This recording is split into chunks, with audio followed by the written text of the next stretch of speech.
Testing. What's that? Yeah. Testing, testing. Testing, testing. Testing.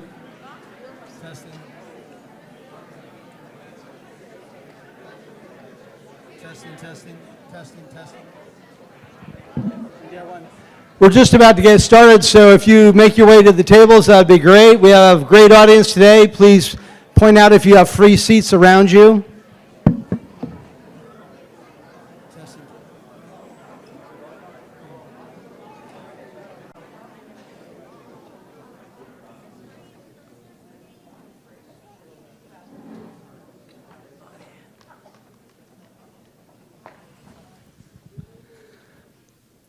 Well, welcome, welcome. We're thrilled to have James O'Donnell with us today, who has enjoyed an illustrious 23-year career as the organist, organ master, and director of choirs at Westminster Abbey. So just a couple highlights before we open it up in our discussion here. In September, James led the music for Queen Elizabeth II's funeral. He's also led the music for the wedding of the Duke and Duchess of Cambridge in 2011, the service of Thanksgiving for the life of Prince Philip in 2021, and many other royal celebrations.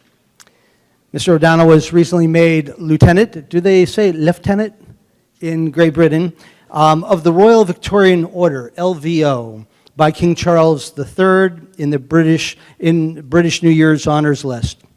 Established by Queen Victoria in 1896, the award recognizes distinguished personal service to the British sovereign and their family. In 1999, Pope John Paul II bestowed on James the title of the Knight Commander of the Order of St. Gregory. As an organist and a conductor, James has performed in some of the most prestigious concert halls, cathedrals, and churches around the world. He's made over 50 organ and choral recordings, winning Gramophone's Record of the Year and Best Choral Recording. His last service at Westminster Abbey was this past Christmas Day. This month he moved to Connecticut and officially began his new role as professor of the practice of organ at the Yale Institute of Sacred Music, the ISM. And Mr. O'Donnell has also been serving as artist in resident right here at Christ Church, and he's playing several performances throughout the year. We are so blessed to have him with us. James, thank you for joining us today.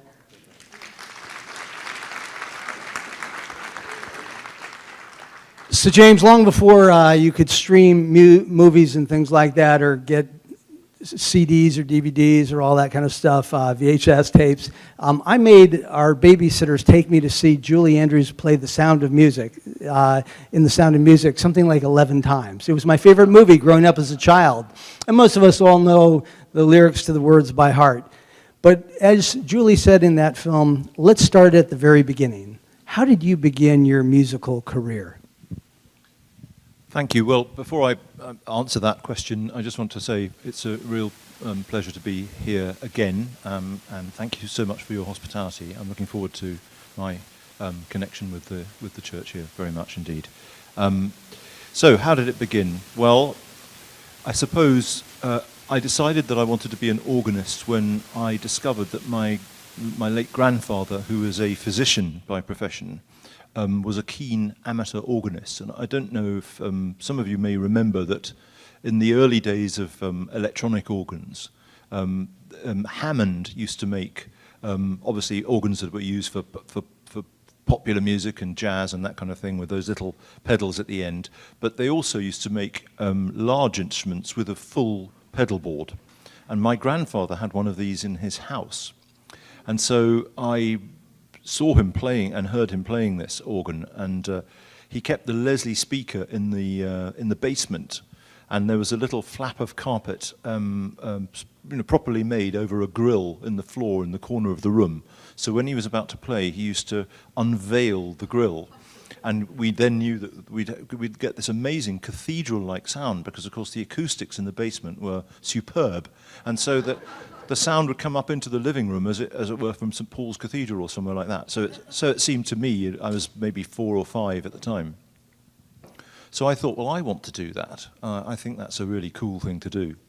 Little did I know that you had to study the piano before you were allowed loose on the organ. So I, having received the bad news that I had to become a pianist first, I began piano lessons, and that seemed to go okay.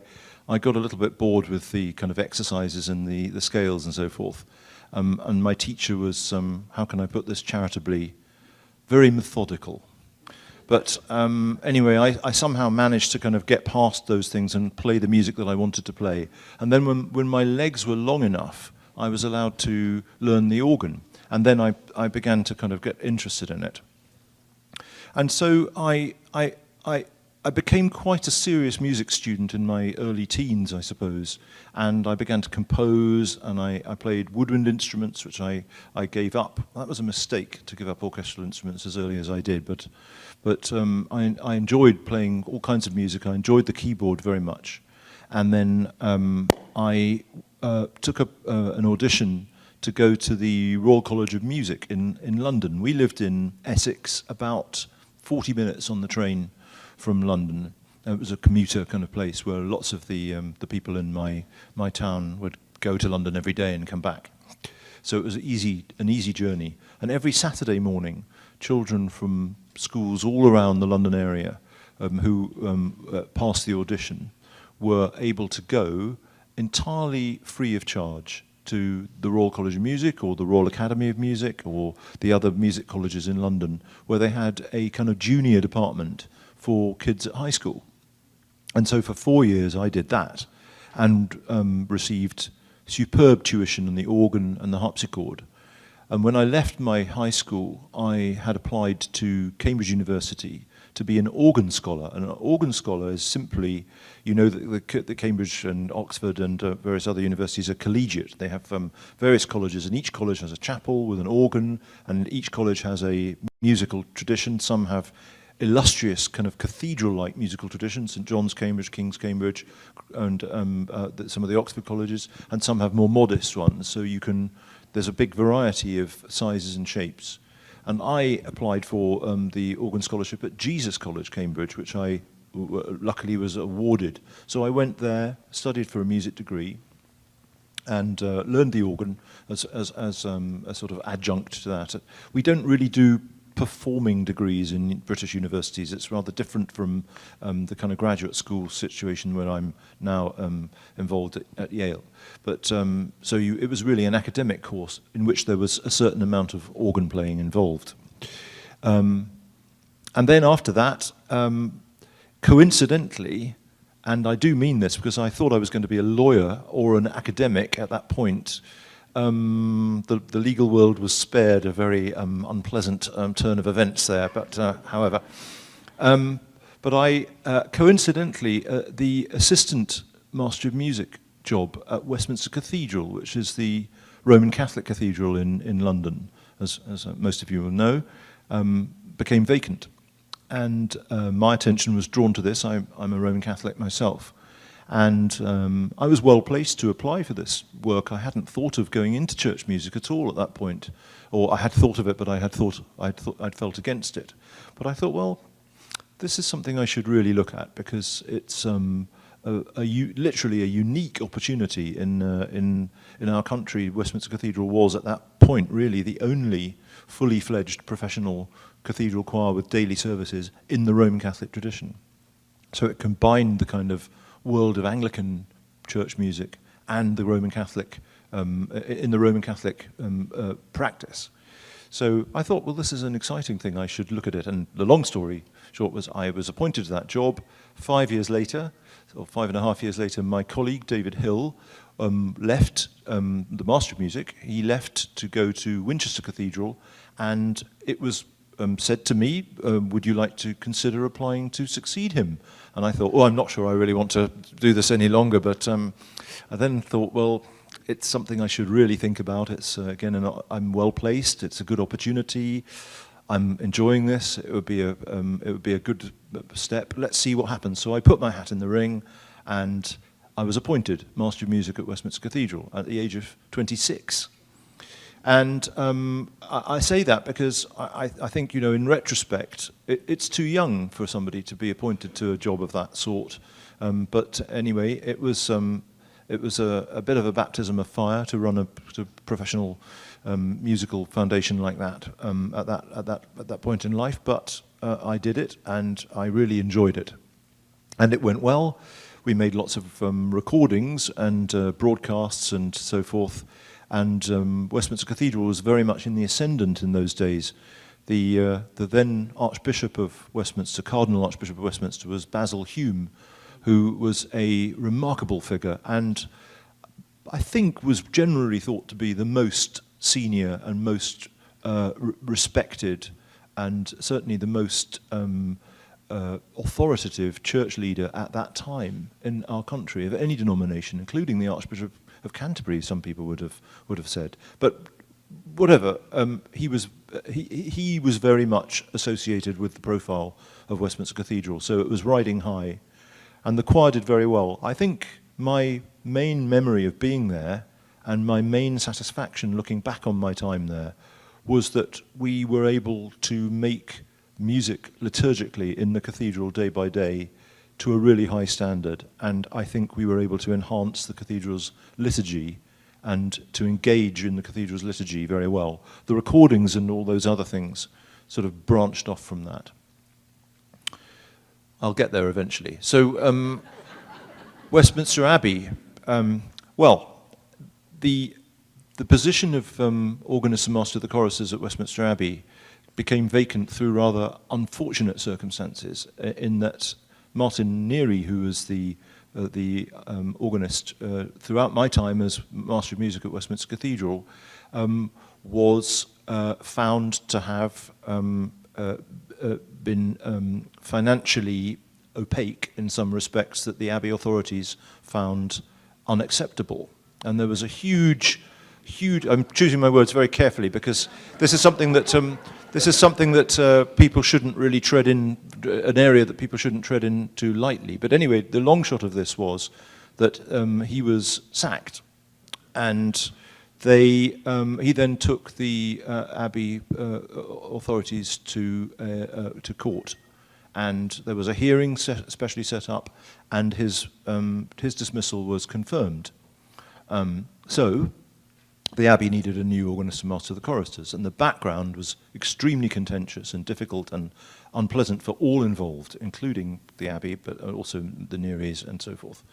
So a lot of us in the UK were watching this turn of events with some concern and indeed not a little horror at thinking, this is a terrible thing. Did it have to be like this? But anyway, the Abbey wanted a new organist and master of the choristers, and little did I think that job would arrive for me, but it did. And I was approached, as were many other people, and said, "Would you like to talk about it?" I talked about it. I was sceptical at first, and then eventually, in the process of conversation, it became clear that this was something that could be a very good path for me at that point in my career. So after a lot of deliberation, I accepted the job, and I'm so glad that I did. Because the 23 years that I have spent at Westminster Abbey have been absolutely amazing, and I look forward to discussing some of that with you now that I've told you how I've got there. Terrific. We have time for one more question. I'm only teasing, James. Listen, I know that the Abbey is a royal peculiar, which means that the Queen selects, or the King now selects the dean. And it's rather than the cathedral appointing its own, et cetera, or the Royal Commission. So what are some of the aspects of being a royal peculiar, and how does that impact the music? Yeah, in fact, it's slightly different from that. My understanding is that the royal peculiar is a legal status, which just gives the Abbey independence from the normal church hierarchy.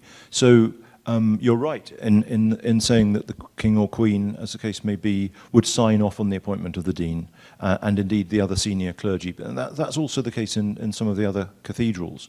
But the real difference is that the Abbey is self-governing. essentially, and only the crown is kind of above the dean and chapter of the abbey. So they don't have to function within a diocesan context. And in fact, the prototype for this was and is the papal peculiar. So there are certain foundations within the Roman Catholic Church which do not have to answer to bishops or to the hierarchy of the church. They're given an independence. Certain religious orders, for example, they're given an independence by the Pope, and so they only relate directly to that. So it's a kind of legal status.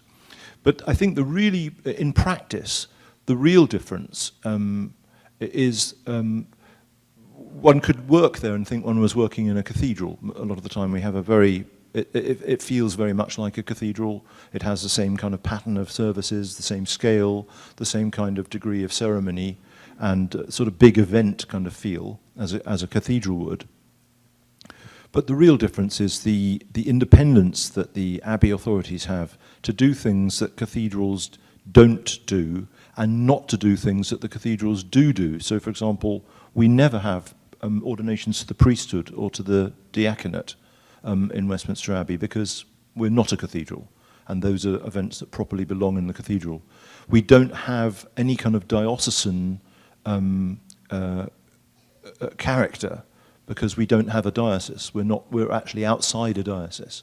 So all the kind of things that would normally kind of be the background for a cathedral's life and work and the fabric of a cathedral don't really exist. So we're left with our liturgy, the fact that we're playing a national role, and we're at the service of the royal family, specifically the sovereign, give it its particular kind of royal character. So that is why you will have major kind of national occasions that need to be for everybody, and shouldn't have a kind of strong association with a specific constituency.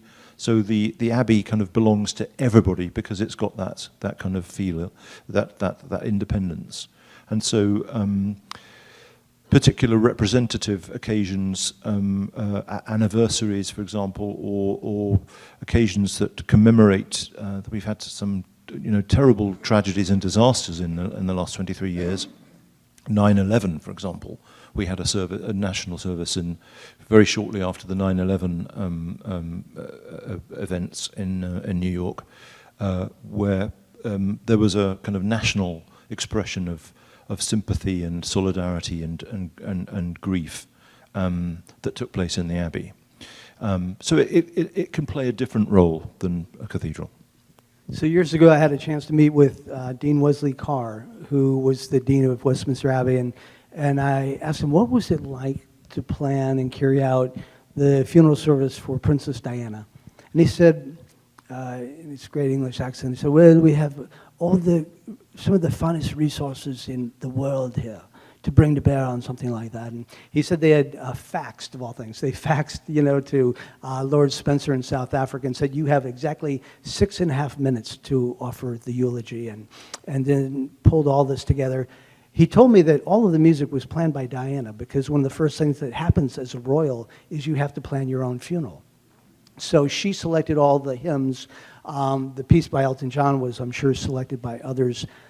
But I just thought of how they pulled that together in such an incredible way for the eyes of the whole world to behold. What was it like for you to plan and to play at the funeral service for Queen Elizabeth II and for the wedding of the Duke and Duchess of Cambridge? Well, of course, I wasn't at the Abbey for the Diana funeral, so I came in kind of after that. But yeah, I have taken part in a number of amazing events. The funeral for the Queen it's no secret this, it had to be planned very thoroughly in advance. And so one of the first things I was briefed on when I was appointed was the current status of the plans for the funeral, and that was 20-something years before she died.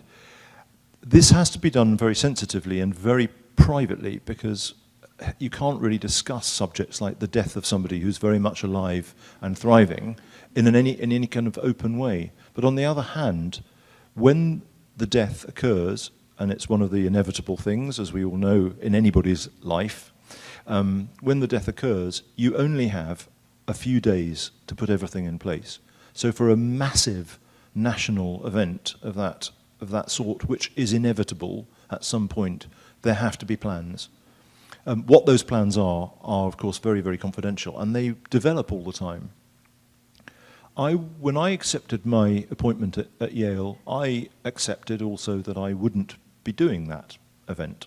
The Queen was very much alive and seemed to be in great health, and I just accepted that that wouldn't come my way, although I had looked after that file and developed the plans for 20 years.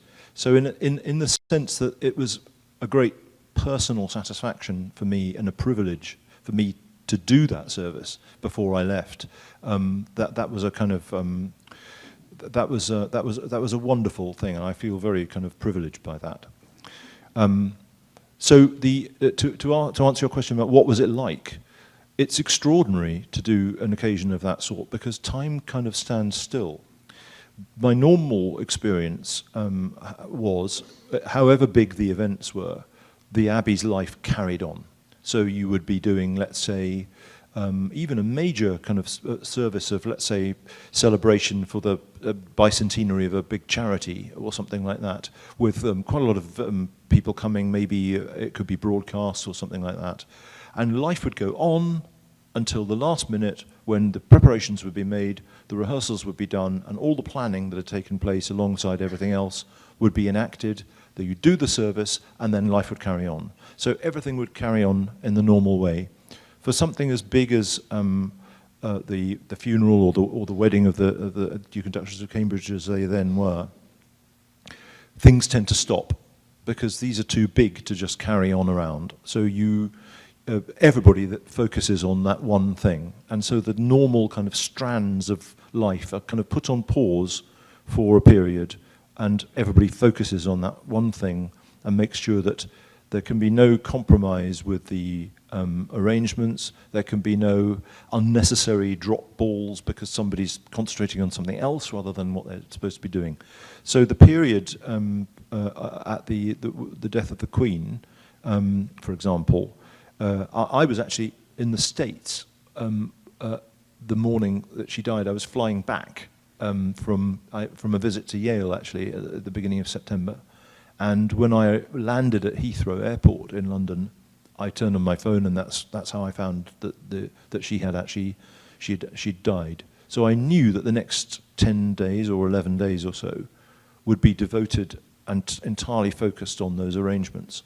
And a lot of the planning was already there, so there was a sort of calmness to it, not a kind of not a complacency to it, but a calm focus to doing something in a way that didn't require juggling with everything else that would have been happening. So our choral services, our normal daily services, carried on for 5 days, and then we knew they were going to stop. The Abbey was closed, the preparations were made for the funeral, the behind-the-scenes preparations, the other events were enacted, and rehearsals were done on the schedule that had already been planned and was coordinated with everything else. So there was a great sense of kind of focus and of really being able to do something very important as well as possible.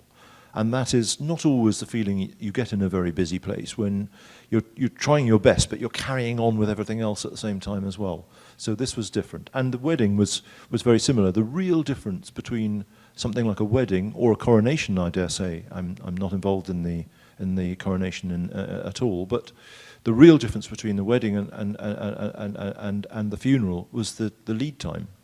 Because the wedding was an event that was announced in, I think, November, the previous November, and didn't take place till the end of the following April. That's many, many months of planning, and there is no template other than the natural template for a wedding service, which you base the planning on. So the discussions begin at that point, whereas for the funeral, you won't have the luxury of beginning to think about it at that time. You just have to do it. So let's think for a moment about an upcoming service on May 6th at Westminster Abbey. King Charles III will be crowned as king.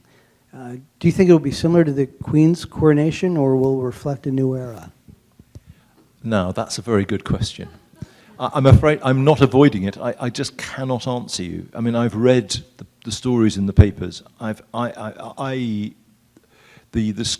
discussions for the coronation began with those who are going to be doing it a couple of months ago, I think, and I'm just not privy to them. But if I were to speculate, I would say that in the 70 years that have passed between the previous coronation and the one that's coming up, I think the world has changed massively. I think British society has changed massively. And there are going to be the adjustments that have been well reported in the press.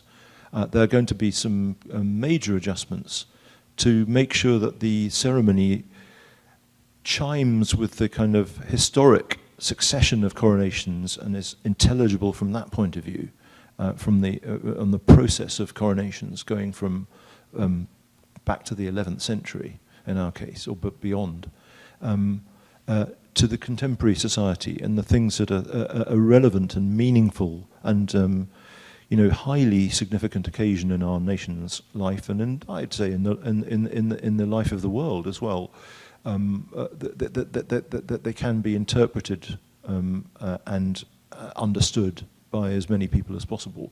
So there will be big changes.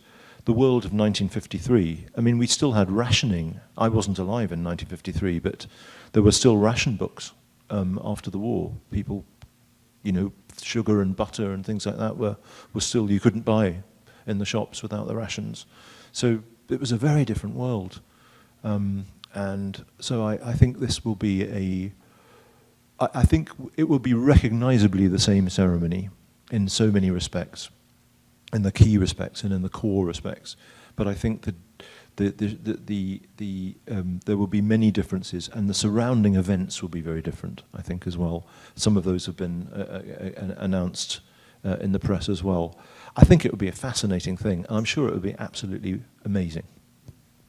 So I met with John Hall, another of the deans, and I was in his office having coffee, and he said, "Excuse me, can I show you something?" And so there was like a secret door, and it led right out into like a box looking down inside the abbey, and there was a service going on for school children and their parents. And he just mentioned it was one of many services that they go on each day, things taking place, etc. The vast volume of what takes place there is phenomenal. Can you tell us something about the rhythm of life of the cathedral or the abbey on a regular basis? Yes. So a few moments ago, I mentioned that you could be in Westminster Abbey and think it was like a cathedral. So every morning there is morning prayer at 7:30, said morning prayer. There's a said Eucharist at 8 o'clock. There's another Eucharist at 12:30. There's evensong at 5. Those are the weekday services. And that's without any extra event. So there can be school services for Westminster School, for example, which is part of the foundation of the Abbey. There's another school next door, which is part of is connected to the Abbey. So there are other kind of regular things. There are the irregular things, the special services that come along, memorial services for significant people, or anniversary services, celebration services, whatever the Dean regards as an appropriate event to take place in the Abbey. Something usually pretty significant, because the Abbey is it's an important kind of place. So the scale of something and the kind of, it has to match it has to be appropriate for the place. All these things take place. So there are 8 choral services a week in Westminster Abbey, all sung by the choir. 3 on Sunday and the other 5 on the other days of the week. And again, not including any extra services. So I did actually do some statistics, and I took a kind of guess. We think that of the normal kind of statutory choral services just sung by the Abbey choir, there are probably about 325 a year. Then there are probably about 25 to 30 other special services with music, not including weddings. So there are some people who are entitled to be married in the Abbey. There are about 6 or 8 weddings a year. So that's sort of 350, 360 services a year. Then out of the choir term, there are probably 70 more choral services. And then there are probably other services, you know, Christmas carol services, the services at Holy Week and Easter, various occasional services that come. You're probably looking at over 400 services a year with music. And that doesn't include any of the said services, or, I mean, that's just a guess at things. So it's a busy place, as you say, and there is a staff of about 300 people. So there are, you know, whole departments to deal with the finance, the HR department, of course. Everywhere has an HR department these days, and Westminster Abbey there's no escape for Westminster Abbey, and that's a very useful thing with a large staff. The musical side of things, we have there are 4 organists, including the director of music, the organist and master of the choristers, 4 full-time organists, 2 full-time administrators, 12 professional adult singers, we call them lay vicars, probably about 250 or so deputy lay vicars, so professional singers who are auditioned and can be called upon to sing in the services when necessary. It's a huge operation, and we need all these people. We have needed all these people to keep to keep it going, and to keep up that kind of momentum. So it's a very busy and very exciting place.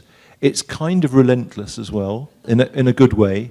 I mean, you never put your feet up and think, well, that's that done for the next couple of weeks, because the next thing is always right there. And I vividly remember, for example, after the wedding of the Duke and Duchess of Cambridge in 2013, it actually took place during what was supposed to be a choir vacation period.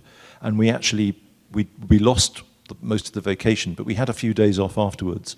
And then a week later, we had our first evensong, and it was back to slightly too short rehearsal, slightly too many deputies in the choir that I wasn't quite, I didn't know, and sort of a feeling of being by the seat of your pants again. And I thought, yeah, now we're back to normal after the event.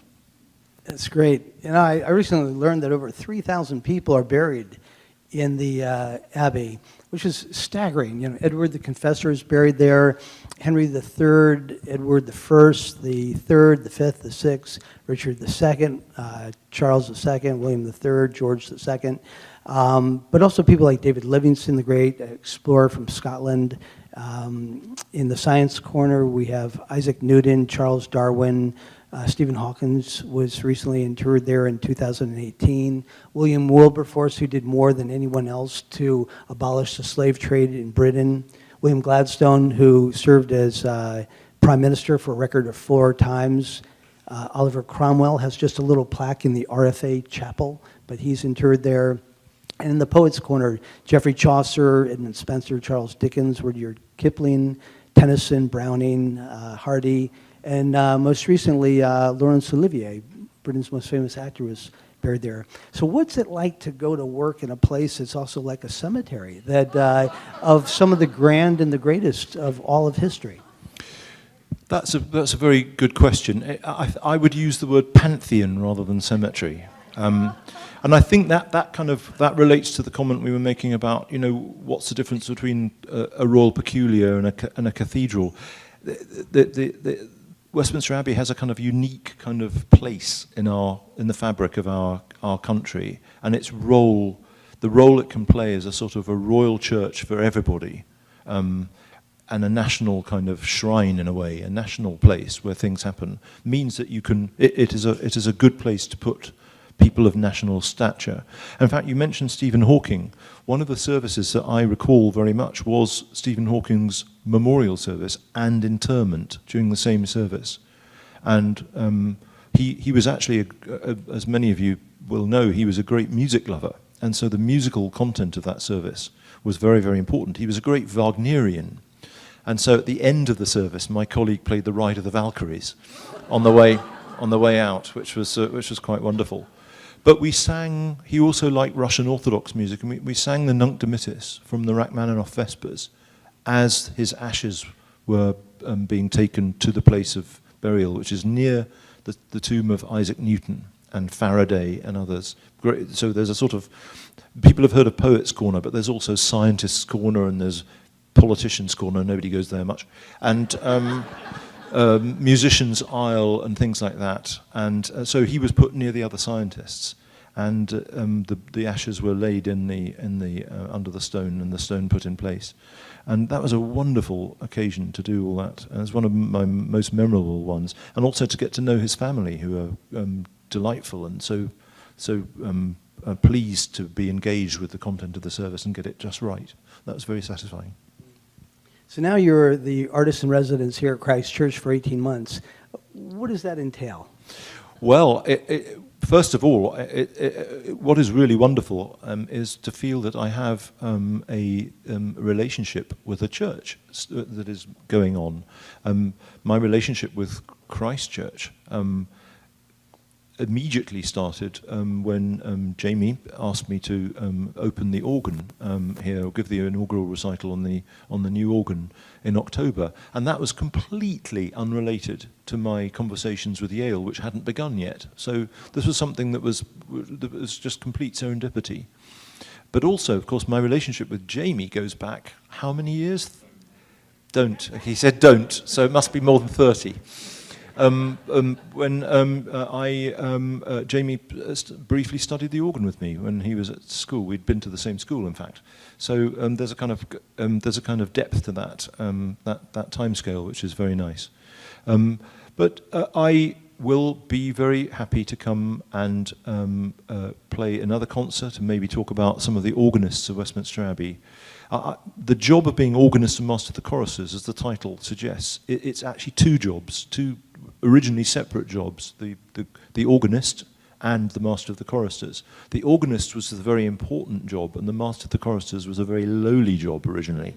But the two things have become kind of combined and conflated, as they have in most of our choral foundations, into one job, which is basically director of music. And so I'll be very interested to talk about some of the organ side of Westminster Abbey and the amazing musicians who were organists, including Henry Purcell, John Blow, Simon Preston recently, Orlando Gibbons. Many major figures in our musical history have been there. So I'll enjoy talking about that, and also working with your choir, and occasionally talking about things that you would like me to talk about. I do think, and it's amazing sitting here, it comes back to me even more clearly. Looking back over one's career, you don't always think about it like this, but I have been very, very, very blessed. I'm a very lucky person to have had the opportunities that I've had, and I do feel that very, very deeply. And the life in a place like Westminster Abbey or Westminster Cathedral, or in any of these places, is by almost without trying to be, it's fascinating. Things come along every day that are very unusual and very specific to those places. You meet amazing, unusual people. You engage with extraordinary events of our day in a particular way, and have those opportunities. And so I think this is, I hope this is of interest to people. I'm very happy to share some of those experiences with you. So I hope that I'll be doing that over the next 18 months, and I'm really very grateful for the connection. What was it like to play the new Harrison and Harrison organ for the first time? You debuted that with our premiere organ concert, and I said to folks, it's so complex. When we watched it being built, it's like a Maserati. And a little shout out to a parishioner here who lent me his Maserati for 3 weeks. Unfortunately, he sold it without informing me. I was devastated. But I said that this new organ is like a Maserati, and Jamie quickly corrected me. He said, a Rolls Royce, a Rolls Royce. He said it's British after all. Yeah. But every organ's different. And Jamie and Johnny have said it's an extremely complex, fabulous instrument that they're just beginning to tap its potential and all of what it offers. What is it like? What was it for you? Well, I thought it was extraordinary and excellent, and I'm not just saying that to butter people up because I'm here. I really genuinely did. I think Harrison and Harrison are superb craftsmen and professionals. As you may know, the main organ in Westminster Abbey is a Harrison and Harrison, and they look after it. And so I'm very familiar, as many British organists will be, with their style and their craftsmanship.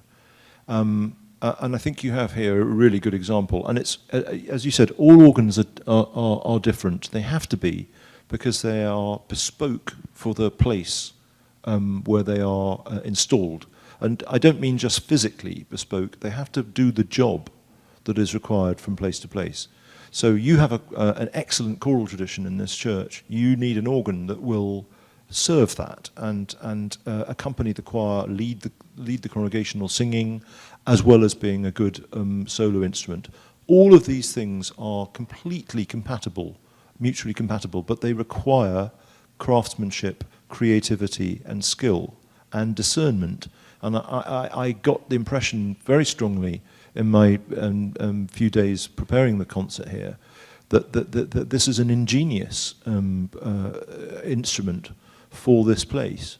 And the great thing about putting a wonderful instrument like this in a church is it's going to guarantee the future development and life of your liturgical music and your culture generally here for generations to come.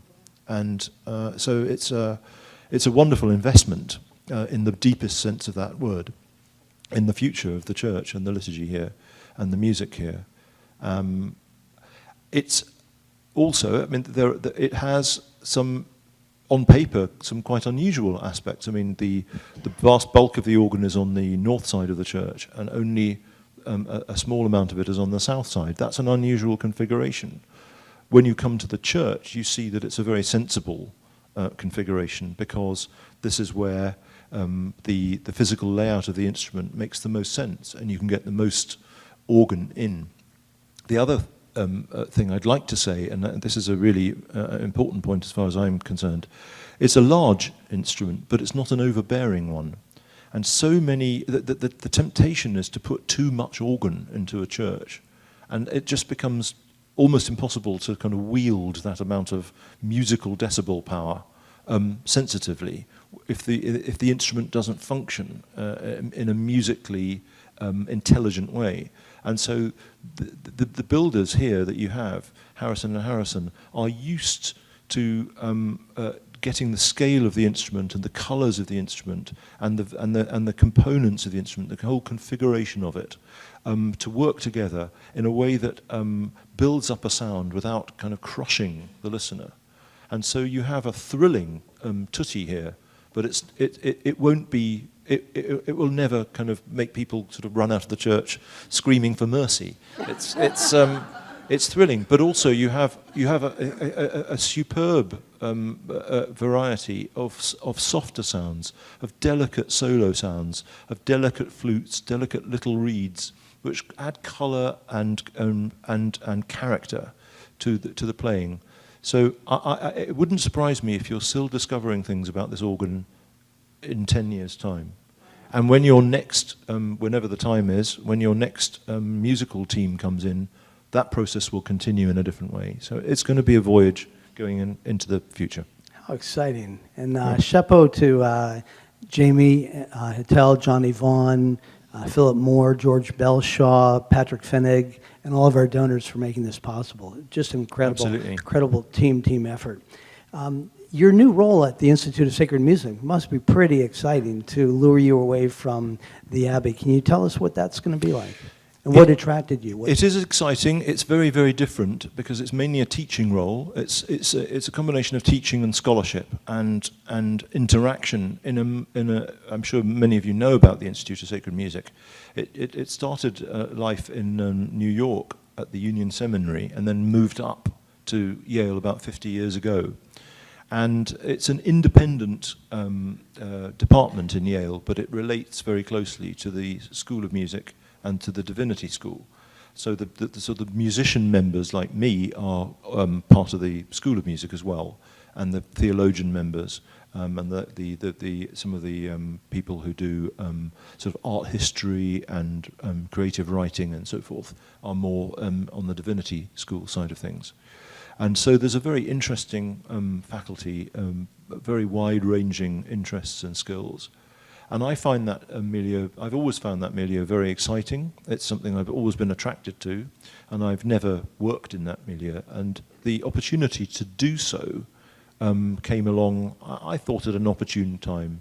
When I hit my 23rd anniversary at the Abbey, that was my 35th anniversary as a director of music in the London Choral Foundation.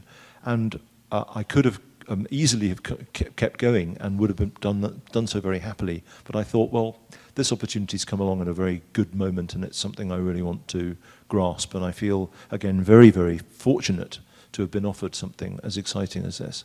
So I took a very deep breath, or a series of very deep breaths, and then said, yes, I'll come. And I'm very very glad I have. It's in no way a kind of turning my back on my career so far. Quite the contrary. I see it as a development of it, and I see it as an opportunity to put new kind of musical flesh and new kind of intellectual flesh on the bones that I've developed already. So I'm very much hoping to develop some of my interests and to spend more time practicing and more time working with other musicians in a slightly less sort of regimented way, in a pressurized sort of timetabled way than would be the case at a cathedral job or at Westminster Abbey. And I see that as a kind of really an opening up of many interesting possibilities. The other aspect of my job, apart from organ teaching at graduate level, which I love doing, is actually to run a new choir, which hasn't yet been established, but it's going to be a small vocal consort of maybe 16 voices, no more than that, to sing excellent liturgical music in a liturgical context. And that's something that Yale really wants to develop, and it's something that I feel, obviously my experience gives me the right kind of foundation for doing that.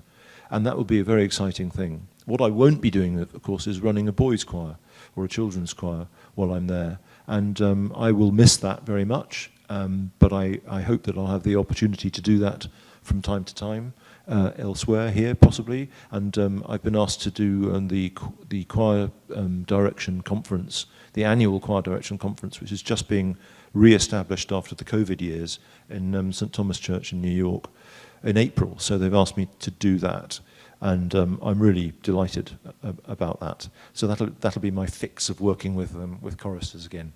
I'll see if I've still got it. I don't know. I trust you do. We're delighted to have you as our neighbor, just 45 or 50 minutes down the road.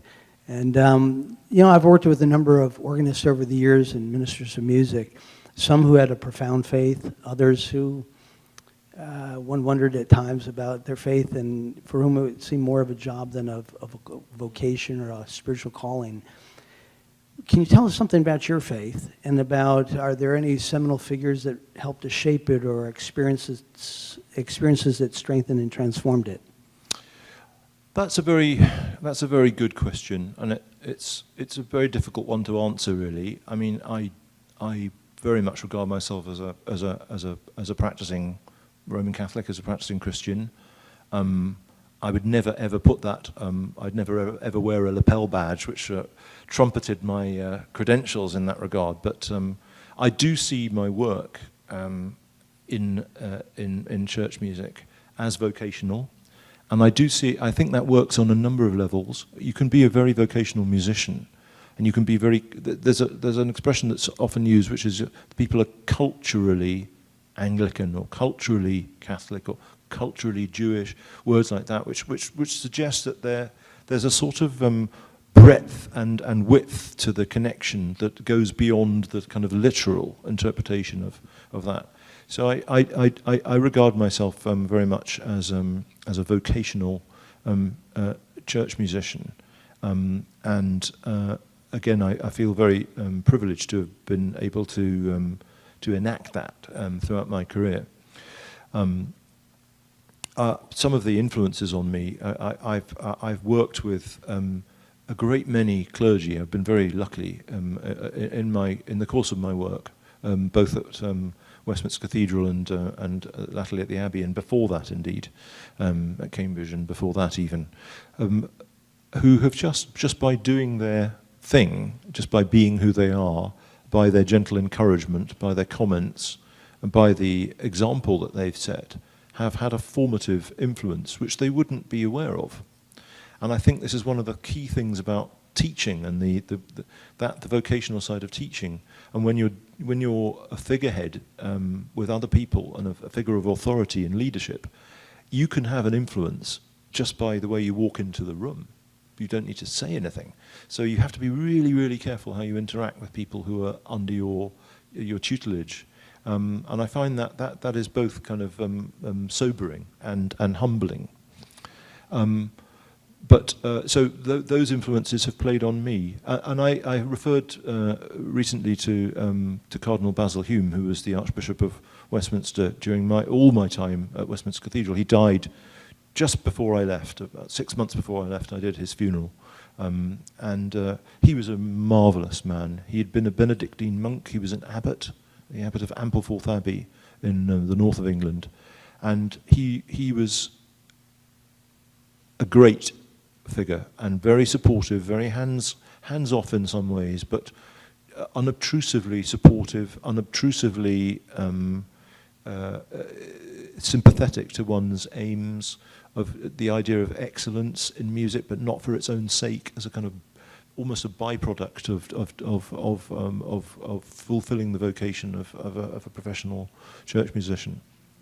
I felt that he got me, and I'd like to think on some levels I got him, and he was a major influence on me.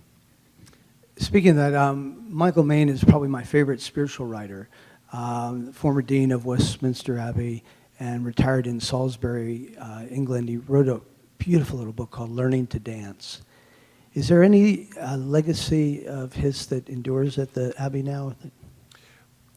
Yes, well, I think so. I mean, funnily enough, I met Michael Maine for the first time before he was the dean. He was the vicar of the University Church in Cambridge when I was an undergraduate, and he presided over a dread thing called the University Sermon, which used to take place on Sunday evenings. And it wasn't every week, but it was a sort of formal thing that somebody would be, some big theological hotshot would preach the university sermon, and it was very formal and quite lengthy and quite difficult for people to understand. So they used to get a college choir in to sing an anthem, which was before the sermon, and the choir was allowed to withdraw just before it was delivered. So I remember talking to him about that, and he said, "Will you be staying for the sermon?"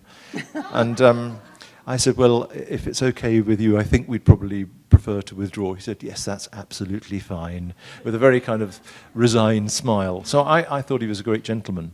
As to whether his legacy, or indeed the legacy of any dean in a place like that, will continue, I don't know. That's a very difficult thing to judge.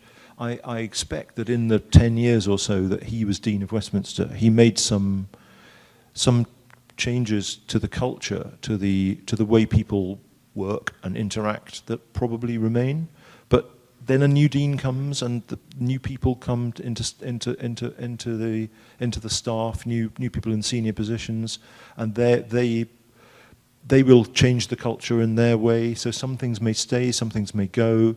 Things change all the time. So I'm not sure whether what I could say that I perceive his legacy absolutely, but he goes, like everybody who works in a place like this or the Abbey or somewhere else, your contribution kind of goes into the stone somehow. I even say that to the kids who are in the choir. You know, you're here for 5 years, but you're going to be your contribution will last forever. I mean, you've been part of the story of the place, and your role has been, incredibly important while you've been here, and it won't suddenly fizzle out when you leave. It will be part of the story, and your successors will take over. And I think, in that sense, Michael's period as dean would be part of the story of Westminster Abbey and part of the foundations on which subsequent deans kind of do their thing. A couple of quick questions to end with. One is, you've had a massive job, and a lot of people here have massive jobs and multifaceted. How did you find balance? And would you give any advice to us about how to lead a balanced life while handling very diverse responsibilities? Gosh, that's a very interesting question. I'm not sure I'm qualified to give any advice or comment on that. I would only say that in my experience, the ability to switch off is very important and not to dwell on something that hasn't gone well. Because the reality is, with the number of services that I used to have to be responsible for, I mean, some of them weren't going to quite hit the target. And if you were going to sit there and obsess about it afterwards, and I mean, you have to think about what could have gone better and how you could have made it better and learn that lesson. But dwelling on it in the wrong way is tempting, but ultimately I think unhelpful. So it took me a long while to learn this, but I've had to learn how to switch off occasionally and just tomorrow is another day. While also learning the good lessons, and that's something that I'm still working on. I think it's, you know, if you don't really if you don't feel you've done yourself justice, or you've let other people down perhaps, or yourself down, it's very easy to get despondent about it. And I think just not doing that is important, and having other interests. And you know, I've got dogs; they're good. I hope they're corgis. They're not, I'm afraid.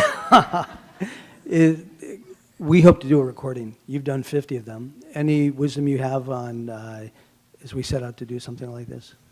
Oh, well, I have an interesting relationship with recordings. I mean, I think recordings are very important because they're things that choirs and other musicians bring their utmost focus to them. So the process of making a recording is almost as important, or possibly more important in some ways, than the byproduct, which is the actual recording.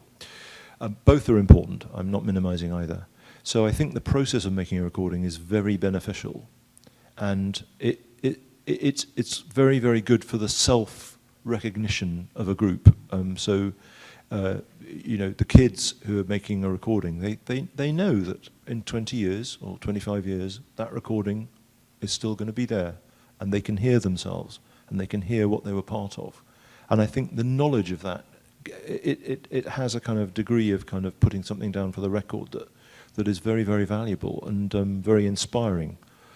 I think the only thing, the thing I struggled with recording, to be perfectly honest, is the fact that certainly in the context in which I had to do it, it was very pressurized. So, for example, we would have 4 3-hour recording sessions to record a complete CD. Now that sounds very generous. That's, you know, 12 hours to record an hour of music. You think, well, what could go wrong?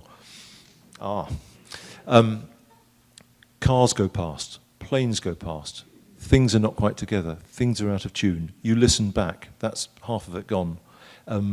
It goes very, very quickly. And actually, to achieve a CD of the recorded quality that you want, and you know, without any annoying little imperfections that perhaps you wouldn't think twice about in a live context, but they can be quite irritating if you hear them over and over again on a recording. So that it's a fastidious process. So my thing was always to try to make it feel as much like music making as possible. So long takes rather than little takes to try to get one little point right. Occasionally you just have to do that. But long paragraphs and sections and whole movements rather than little pages of this and a few measures of that. So I think make it as a musical experience for all concerned as possible, and you probably get a better result from that. 2 final quick questions. One is, was there a secret place, a little place of tranquility you could go in the Abbey that we might want to know about that no one knows exists, or few? I think one of my favourite places in the Abbey was St Faith's Chapel, which was at the sort of south end of the south transept. It was a little chapel part of the monastery, and that's where the clergy say morning prayer at 7:30 in the morning. And that's a beautiful, quite dark, but quite intimate space. It just feels very magical in there, so I quite often used to sneak in there.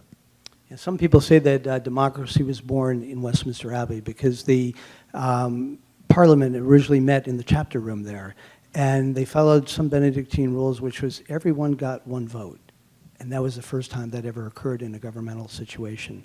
What will you miss most about the Abbey, and what do you think your enduring legacy is? Oh, wow. I think, I mean, I will miss the daily music making there with the choir. I'll miss all my colleagues. I'll miss the boys, because working with the boys day by day was really fun, even if they drove you completely mad with not getting the point or something. But generally they were excellent and enthusiastic, and kind of there was an uncalculating forthcomingness about their work, which was just really inspiring, I found. So I will miss that. I enjoyed that very much. And I'll miss the world of the place. But you know, I did it for 23 years, and I'm just looking back with great thanks on that period. I think it's time for somebody else to have that experience, and I'm very happy about that. But I'm not really qualified to talk about my legacy, but I hope that people will say the music was good, and when he was there, they'll probably say it's better now, but it's I don't know. How can you be in charge of that? That's for others to judge. But I hope people will say it was good, and they have said that, and that's been very, very, very gratifying, and I'm grateful for it. So I felt very, very well farewelled at the end of my time there, which was very nice. Well, James, I was at my last parish for 23 years. It's a good Wow. number to serve, and congratulations on what you did. Thank you so much for being with us today. We have relished our time with you and look forward to hearing more concerts and having you work with our choirs. God Me bless too. you. Thank you very much. Thank you.